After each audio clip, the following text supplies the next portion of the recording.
Welcome to 5 News Tonight. I'm Katherine Nash. Almost 500,000 women in England have missed vital breast screening. Up to 270 of them could have lost their lives because of it. That's a startling admission from the Health Secretary, Jeremy Hunt, today, who told MPs that a computing error had meant that some women were not sent a letter asking them to go for a final scan. He's apologised to them and their families, but doctors say the implications could be wide-ranging and significant. Here's Julian Drucker. Well, joining me now is Fiona Hazel from the charity Breast Cancer Now. What's your reaction to this news today? Well, it's obviously deeply concerning, and we are obviously very concerned and worried for the women affected, and we understand and appreciate that there's a lot of women out there who will want more information quite quickly and who are quite worried about the situation. I think it's important to say that as we understand it, it affects women who are aged between 68 and 79 in England who did not receive a screening appointment between the ages of 68 and 71 over the last 9 years.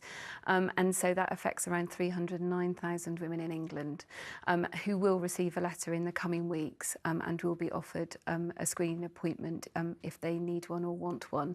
And there has been a national helpline set up to deal with it. Well, lots of women will be waiting to hear about whether or not they've been offered this final appointment, but just how important are those final scans? They're very important. Screening, breast screening is shown to prevent around 1,300 deaths in England a year, and that is really, really important. The final screen is as important as the others, and it has been proved to prevent deaths. I think that what's really important is that, as the Secretary of State pointed out today, that some of the women's lives have been probably prematurely shortened. So it does show that it does have an impact, and also acts as reassurance to women, and I think that's really important. I think, as your piece pointed out, it's not the only way to detect breast cancer, but the thing that breast screening does is detect the cancers that can't be detected by women themselves, and so it is important, and it is important that if women are concerned that they contact the National Helpline. That's obviously your advice, to contact the National Helpline. We have got the number that we should be able to see on the screen now. That's 0800 169 2692 for anyone that wants information. But what other advice would you give as part of the charity to women who are watching tonight who are concerned? I think that we would say that if women are asked to go for screening in the next 6 months, that they go. And if they are over the age of 72, they'll be offered the opportunity for more information. And if they want to refer themselves for a screening appointment, they can. So if they want to do that, they should. They should contact the helpline for more information. And they can also look at NHS Choices for more information. And they should continue to look out for the signs and symptoms of breast cancer, because that remains to be important. Fiona Hazel, thank you for coming on tonight. Thank you. Now, TSB bosses have faced the fury of customers over the past few weeks because of failures in their computing system, which meant many couldn't access their accounts, and those who could saw other people's details or the wrong information. Well, this afternoon, those bosses faced MPs who asked, how have you got into this mess? Who's responsible? And who's putting it right? Well, they're all questions that millions of account holders want answers to, including those who've really seen this fiasco impact on their businesses. Our chief correspondent, Tessa Chapman, reports. The Defence Secretary has admitted a civilian was unintentionally killed in Syria during an RAF strike.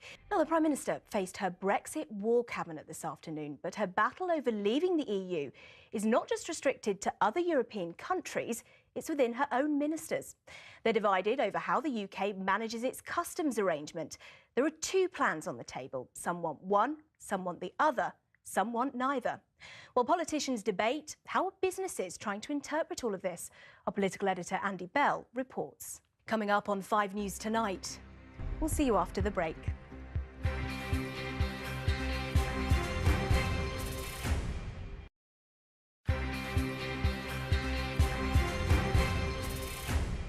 Welcome back. You're watching 5 News Tonight.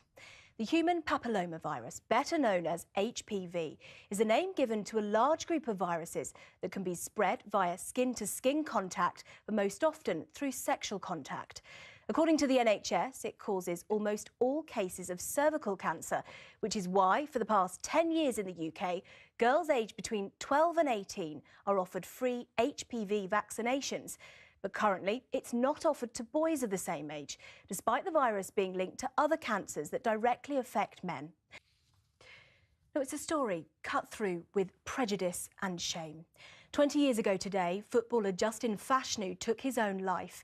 He was a talented striker who made his way into the First Division with a £1 million transfer fee. He was also gay and ended up spending much of his career dealing with homophobic abuse. Well, 2 decades after he ended his life, how much has changed in football? Not much, according to Justin's niece, Amal. In an exclusive interview, she spoke to Minnie Stevenson. Fashanu speaking to Minnie Stevenson there. Kanye West has made headlines for making controversial comments about slavery. Now, school leaders are calling for more men to apply to be nursery and primary school teachers. In England, just over 15% are male, according to the latest government figures. Members of the National Association of Head Teachers are saying having more men in early years education would reduce gender stereotypes and give both girls and boys positive male role models. And finally tonight, with the royal wedding just over 2 weeks away, Prince Harry and Meghan Markle have been setting the finer details for their big day.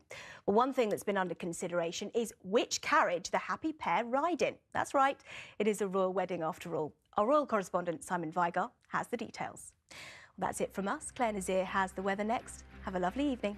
Goodbye.